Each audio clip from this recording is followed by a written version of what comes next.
अनमोल मोती कार्यक्रम में आपका स्वागत है। ओम शांति। हर व्यक्ति स्वस्थ रहना चाहता है। स्वास्थ्य को ही प्राथमिकता दी जाती है, किंतु लोग स्वास्थ्य को जैसे कई सीढ़ियाँ होती हैं, इस प्रकार से अलग अलग सीढ़ियों के रूप में देखते हैं। कहा जाता है शारीरिक स्वास्थ्य। सबसे पहले ये कह दिया गया है sound mind in A sound body, कि अगर शरीर ठीक होगा तो फिर बाकी आगे का सब कुछ ठीक होगा। इसलिए सबसे पहले शारीरिक स्वास्थ्य को प्राथमिकता दी जाती है। उसके बाद मानसिक स्वास्थ्य, और जिसको भावनात्मक स्वास्थ्य भी कहते हैं, कि व्यक्ति जो है अगर मूडी नहीं है, कभी कैसा नहीं है, अपने परिस्थितियों के अनुसार सामान्य रहता है, तो उसको भी मानसिक स्वास्थ्य और भावनात्मक स्वास्थ्य कहा जाता है। वो इमोशनल नहीं हो जाता। और इसके बाद कहा जाता है कि फैमिली में स्वास्थ्य हो। एक परिवार है, सारा परिवार आपस में तालमेल से रहता है, प्रेम प्यार से रहता है, उसका भी व्यक्ति के कंप्लीट स्वास्थ्य पर असर पड़ता है। और फिर कहा जाता है सोशल हेल्थ, कि जो समाज की परिस्थितियां हैं वो भी व्यक्ति को प्रभावित करती हैं। इसलिए समाज भी, अगर सारा समाज संपन्न होगा, स्वस्थ होगा, समाज के अंदर अनेक प्रकार के ऊंच नीच नहीं होगा बहुत ज़्यादा, तो उसको भी हेल्थ गिना जाता है। ऐसे करके स्वास्थ्य की सीढ़ियाँ बनाई गई हैं। और जिसको आध्यात्मिक स्वास्थ्य कहते हैं, स्पिरिचुअल एम्पावरमेंट कहते हैं, उसको पहले तो गिना ही नहीं जाता था। वर्ल्ड हेल्थ ऑर्गेनाइजेशन ने भी काफ़ी समय के बाद जाके इस बात को मान्यता दी, रिकॉग्नाइज किया कि ये जो स्पिरिचुअल हेल्थ है ये बहुत इम्पॉर्टेंट है, इसको भी उसमें जोड़ा गया। और आज भी जब भी लोग बात करते हैं, चाहे वो प्लानिंग वाले हैं, नीतियाँ बनाने वाले हैं, चाहे समाज के अंदर प्रगति करने वाले हैं भिन्न भिन्न क्षेत्रों में, तो उन्होंने वास्तव में ही भिन्न भिन्न क्षेत्र बनाए हुए हैं।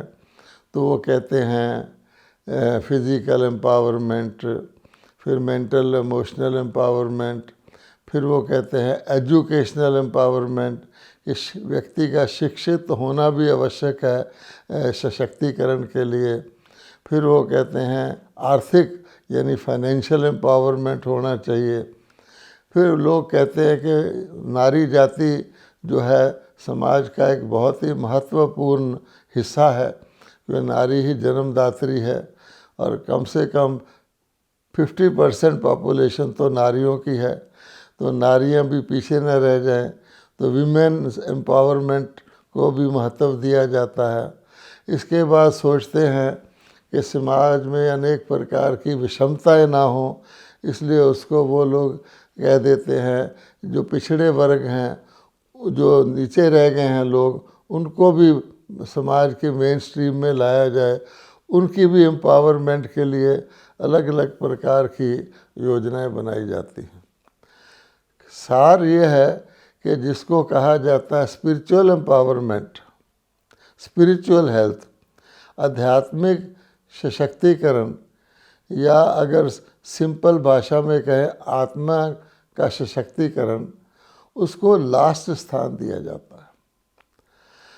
और यही कारण है कि हम अनेक प्रकार का सशक्तिकरण करते हुए भी आज समाज के अंदर जो हमारी इच्छा है कि समाज संपन्न हो, सुखद रहे, अनेक प्रकार की विषमता से ऊपर उठे, सारे लोग खुश रहें, वो नहीं हो पाता है।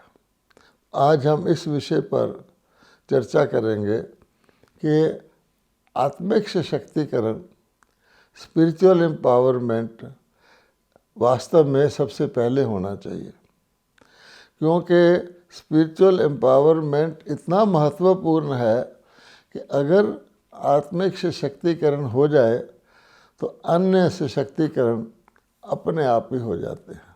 और हमें भिन्न भिन्न वर्ग बनाकर, भिन्न भिन्न क्षेत्र बनाकर, भिन्न भिन्न समाज के सेक्शन बना करके अलग अलग एम्पावरमेंट की आवश्यकता ही नहीं रहती। मोटे रूप से हम ये तो सब समझते हैं कि जब कोई चीज़ नई होती है, उसमें किसी प्रकार का कमी कमज़ोरी नहीं होती, पुरानापन नहीं होता, अपने आप में संपन्न होती है, परफेक्ट होती है, तो उसको अपने प्रकार का सशक्तिकरण स्वाभाविक तौर पे ही रहता है। अब मान लीजिए पंछी हैं। अब पंछी जो हैं वो कोई एजुकेशन नहीं लेते विशेष तौर पे, वो कोई अन्य प्रकार के साइंस इत्यादि नहीं सीखते, लेकिन हर पंछी को जो कुछ उसको अपने जीवन में चाहिए वो एक स्वाभाविक तौर पर पंछी को प्रकृति द्वारा प्राप्त होता है।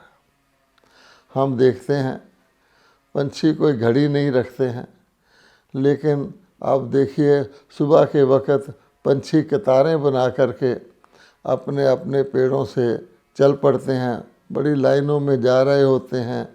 बहुत ही रोचक दृश्य होता है, जैसे कोई आगे पीछे हटते खेल करते हुए जा रहे हों और चले जाते हैं। सारा दिन अपने अपनी जगह पर पहुंच जाते हैं, जहाँ जहाँ उनको दाना चुगना होता है, जो भी करना होता है। लेकिन सायंकाल होते ही वही पंछी फिर उसी प्रकार से कतारें बनाते हुए अपने अपने स्थान पर, जिस जिस पेड़ पर उनका बसेरा होता है, वहाँ पहुँच जाते हैं। अब इसमें देखिए हर प्रकार की चीज़ें आ जाती हैं। आज व्यक्ति कार में बैठकर मॉडर्न टेक्नोलॉजी के आधार पर गूगल मैप रखता है, जिसके द्वारा उसको पता लगता रहता है कि कहाँ पहुँचा, उसको कहाँ जाना है।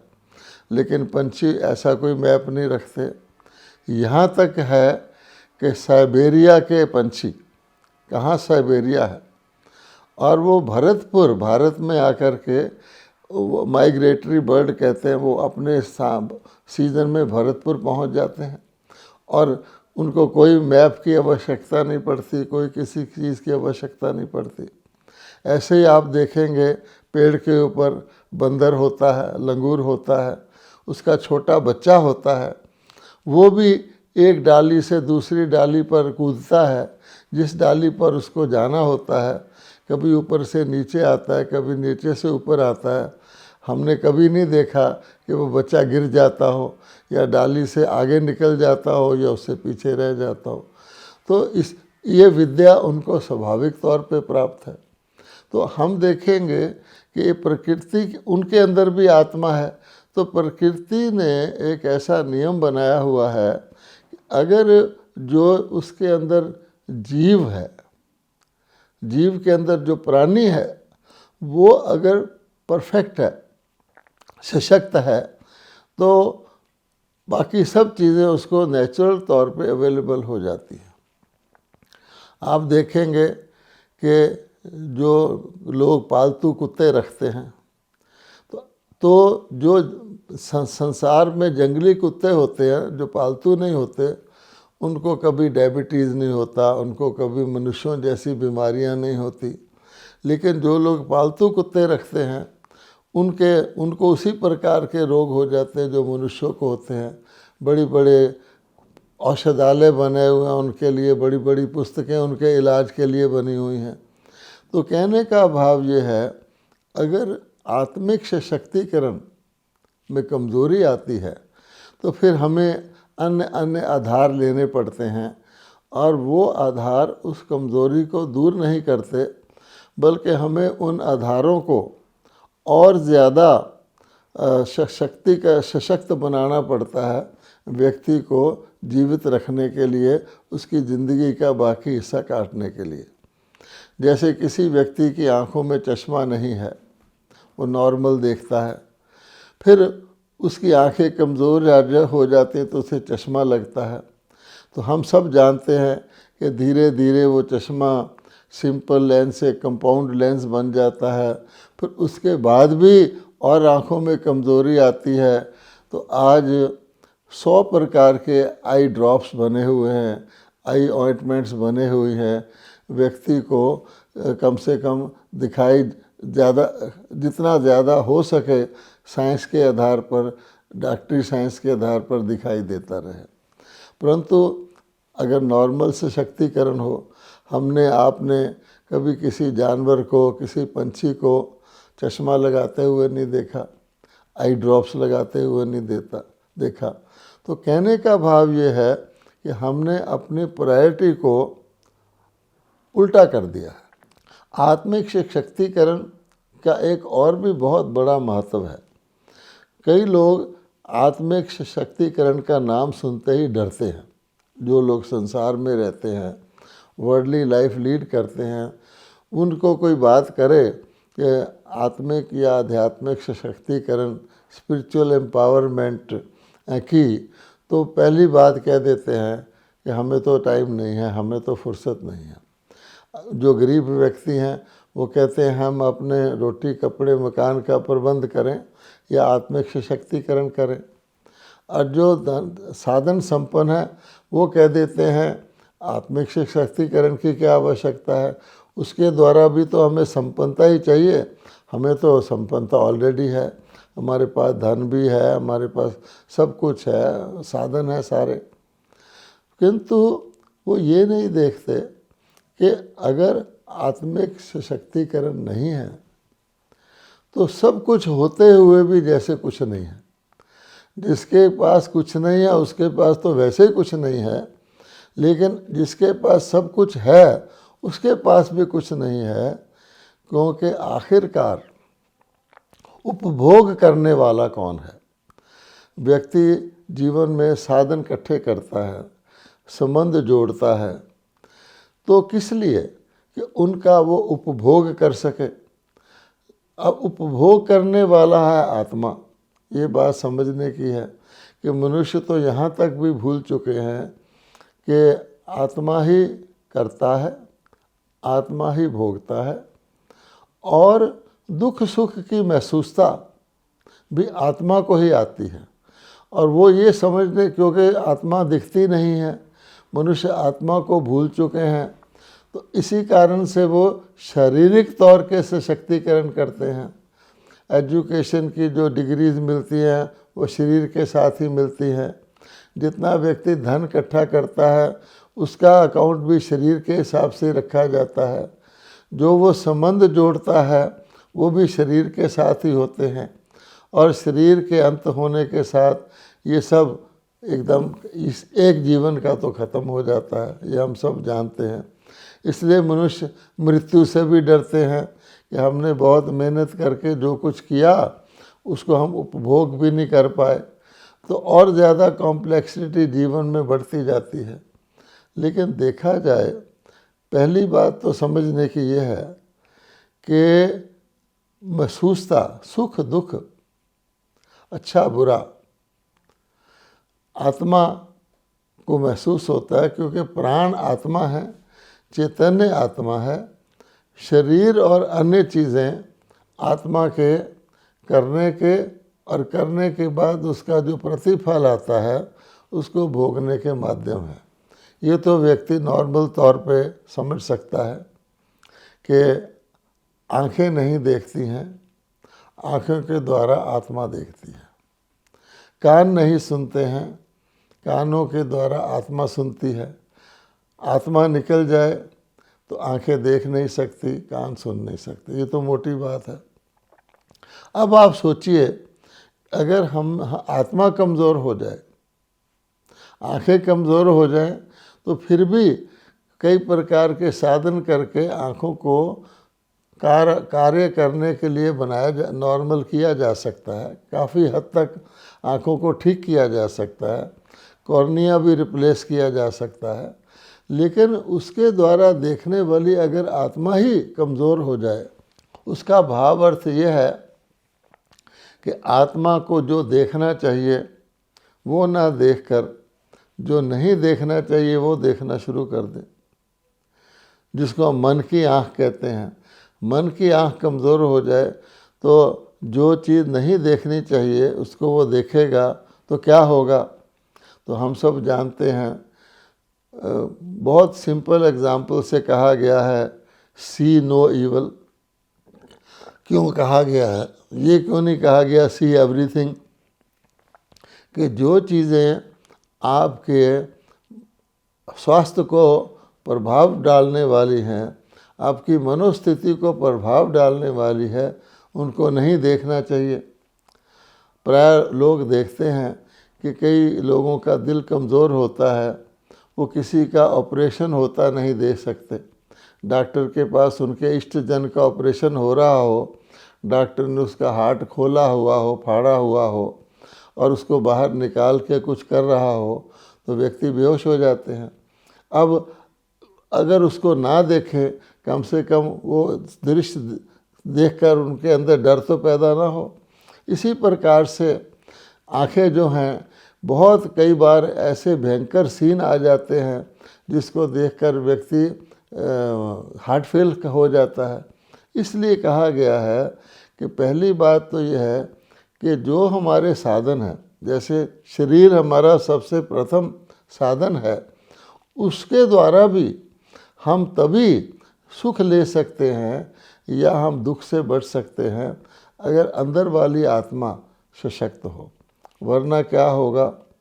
एक तो साधनों को हम एकत्रित करते रहेंगे और उसके बाद जब साधनों को उपभोग करने की बात आएगी तो हम उनका उपभोग नहीं कर सकेंगे। साधन वितरित हो जाएंगे और उपभोग करने वाला उनको इकट्ठा करके उसका प्रयोग नहीं कर सकेगा। बहुत से लोग हैं, आप देखेंगे कि रेशो प्रपोर्शन में कईयों के पास बहुत धन हो जाता है। अब अति धन हो जाता है, लेकिन उसके साथ साथ परिवार में समरसता नहीं होती है या उनके शरीर के अंदर कमज़ोरी आ जाती है। कोई वो व्यसन करने लग जाते हैं, कोई लत लग जाती है, तो फिर क्या होता है? उस धन का वो उपभोग नहीं कर सकते हैं। आप देखते हैं लोग धनवान बन जाते हैं, शरीर का ख्याल नहीं रखते हैं, खाने पीने की आदतें उनकी बिगड़ जाती हैं, तो कईयों को डायबिटीज़ हो जाता है। अब उनके लिए चीनी खाना, मीठा खाना ही मना हो जाता है। तो धन बहुत है, लेकिन वो उसका उपभोग मीठा ना खाने के कारण से नहीं कर सकते। कार में सेठ जी जा रहे हैं और ड्राइवर कार रोककर रसगुल्ले की दुकान से रसगुल्ले खा रहा है। सेठ जी देख रहे हैं, पूरी दुकान खरीद सकते हैं, लेकिन डॉक्टर ने मना किया हुआ है। अब उस पॉइंट पर भाग्यशाली कौन है, ड्राइवर या सेठ जी? इसी प्रकार से बहुतों को हार्ट कमज़ोर हो जाता है, वो घी नहीं खा सकते हैं। तो इस प्रकार से आप देखेंगे कि आत्मिक सशक्तिकरण फर्स्ट चीज़ है, ताकि पहली बात तो सशक्त आत्मा स्वाभाविक तौर पर जो भी प्रगति करती है वो सर्वांगीण करती है, जिसको हम कहते हैं होलिस्टिक करती है। वो ऐसा नहीं करती कि 3 पहिए 3 पिलर तो मजबूत हो जाए, चौथा पिलर कमज़ोर रह जाए। आप वैसे भी करके देख लीजिए एक्सपेरिमेंट। आपने 4 पिलर्स के ऊपर कोई चीज़ बनानी है, आपने मेहनत करके 3 पिलर तो ताकतवर बना लिए और चौथा पिलर ताकतवर नहीं बन पाया, तो आपके पिलर ही मजबूत नहीं है, तो उसके ऊपर आप क्या सुपर स्ट्रक्चर क्या बनाएंगे? तो जो व्यक्ति आत्मिक सशक्तिकरण को इग्नोर करता है उसका यही हाल होता है। वो इस बात में खुश हो जाता है कि मेरे पास ये चीज़ बहुत है। किसी को बहुत अच्छा पद पोजीशन मिल जाता है, पद पोजीशन तो मिल जाता है, लेकिन उस पद पोजीशन के साथ उसको जो सम्मान प्राप्त होना चाहिए वो नहीं होता है। क्योंकि पद पोजीशन के साथ जो व्यक्ति के अंदर निर्माणता आनी चाहिए, सेवा भाव आना चाहिए, जो उसको खुशी प्रदान करे, दूसरों के आशीर्वाद मिले, वो उसको खो देता है। पद पोजीशन के साथ जब अगर व्यक्ति को अभिमान आ जाता है तो इसी प्रकार से है जैसे चावल के अंदर कंकर पत्थर हों, व्यक्ति चावल खाने की कोशिश करे तो कंकर पत्थर के कारण वो उगल देता है, उसको खा ही नहीं सकता है। तो इसलिए जैसे किसी भी चीज़ के अंदर वायरस पैदा हो जाता है, कीड़ा पैदा हो जाता है, तो वो चीज़ काम की नहीं रहती। बहुत सुंदर फल है देखने को, आप एक बहुत सुंदर अमरूद ले आते हैं, बहुत खुशी खुशी पका हुआ, लेकिन अगर आप उसको काटते हैं तो उसके अंदर कीड़ा होता है, और सफ़ेद अमरूद के अंदर सफ़ेद रंग का ही कीड़ा होता है ताकि दिखाई भी ना पड़े। इसी प्रकार से कोई भी चीज़ होगी उसमें उसी रंग का कीड़ा होता है। कीड़ा भी गुप्त रहने की कोशिश करता है, व्यक्ति को पता ना लगे, तो वो चीज़ फिर उपयोगी नहीं रहती, बल्कि वो नुकसानकारक बन जाती है। इसलिए सबको ये सोचना चाहिए कि मैं पहले अपना आत्मिक सशक्तिकरण करूं। आत्मिक सशक्तिकरण से कम मेहनत करके व्यक्ति ज़्यादा से ज़्यादा सुख पा सकता है। और अगर आत्मिक सशक्तिकरण नहीं है तो मेहनत बहुत करता है, लेकिन उसका फल उसको नाम मात्र प्राप्त होता है, क्योंकि वो कोई चीज़ ज़्यादा हासिल कर लेता है, कोई कम हासिल कर लेता है, और फिर जो व्यक्ति चीज़ें हासिल भी करता है समय पर उसका उपयोग कर सके वो नहीं होता, उसकी बुद्धि कंफ्यूज रहती है, भटकती रहती है, और कोई चीज़ सोचने लगता है उस वक़्त उसको याद नहीं आती, बाद में याद आती है, या बुद्धि पे बहुत बोझ डालना पड़ता है। तो सार ये है कि मैं कौन हूँ। अगर व्यक्ति ये समझ जाए कि मैं शरीर नहीं हूँ, शरीर मेरा माध्यम है, मैं आत्मा हूँ, क्योंकि शरीर को हम वैसे भी मेरा मेरा कहते हैं, मेरी नाक, मेरा हाथ, मेरा मुंह, मेरे पेट, तो मेरा है, तो मैं तो आत्मा हो गई ना। तो जब हम आत्मा को भूल जाएंगे, अपने आप को शरीर मानेंगे, कोई ड्राइवर जो है अपने आप को कार मान के चलना शुरू कर दे, तो कहाँ तक उसकी कार बची रहेगी। इसलिए हमको ये ध्यान रखना है कि हम प्राथमिकता आत्मिक सशक्तिकरण को दें। इसके लिए सबसे पहले तो हमें ये जानकारी होनी आवश्यक है, और अच्छी तरह से अनुभव युक्त जानकारी होनी आवश्यक है कि मैं शरीर नहीं, मैं आत्मा हूँ। इस जानकारी की जब अनुभूति हो जाती है एक बार, तो फिर व्यक्ति सपने में भी कभी नहीं सोच सकता कि मैं आत्मा नहीं शरीर हूँ। आज प्रायः लोग जन्म से लेकर मृत्यु तक शरीर को ही देखते हैं, शरीर को ही जानते हैं, शारीरिक सशक्तिकरण की पुरुषार्थ करते रहते हैं, और उनकी जो परिचय दिया जाता है वो भी शारीरिक तौर पर ही दिया जाता है। व्यक्ति के जितने आइडेंटिफिकेशन हैं सारे शारीरिक हैं। उसका बैंक अकाउंट शरीर के नाम से खुलता है, उसका एजुकेशनल सर्टिफिकेट शरीर के नाम से होता है, उसके घर का एड्रेस शरीर के नाम से होता है, उसके मित्र संबंधी सब बिजनेस इत्यादि सब शरीर के नाम से होता है। और एक दूसरे को देखकर वो शरीर और शरीर की उपलब्धियों के आधार पर ही व्यक्ति को सम्मानित करते हैं। किसी से पूछा जाए, पहले पूछते हैं ये कौन है, तो वो अपने कोई प्रोफेशनल एजुकेशनल या कोई क्वालिफ़िकेशन बताता है, या कहता है ये बहुत बड़ा इस चीज़ का व्यापारी है, या कोई बहुत बड़ा राजनीतिक नेता है। उस आधार पर ही उसका सम्मान होता है। अब आप बताइए कि व्यक्ति तो एक इंसान है, मैं कुछ भी बन जाऊं, अगर मैं ठीक इंसान ही नहीं हूं, तो आप जानते हैं कि हर प्रोफेशन में हर जगह पर वो अभिमान को ले आती है वो चीज़, और वो भूल जाता है कि बाकी चीज़ें की मेरे अंदर कमी है, इसलिए वो सुख नहीं पा सकता है। यद्यपि उसको बहुत सम्मान मिलना चाहिए, लेकिन लोग व्यक्ति का दिल से सम्मान नहीं करते, टेम्परेरी उसके पद पोजीशन को देखकर मजबूरी से उसका आदर करते हैं, या स्वार्थ के वश उसके साथ मिल जाते हैं। स्वार्थ पूरा हुआ तो वो पीठ फेर लेते हैं। इसलिए पहले तो ये जानना है कि आत्मा को ही दुख सुख होता है, मैं आत्मा हूँ।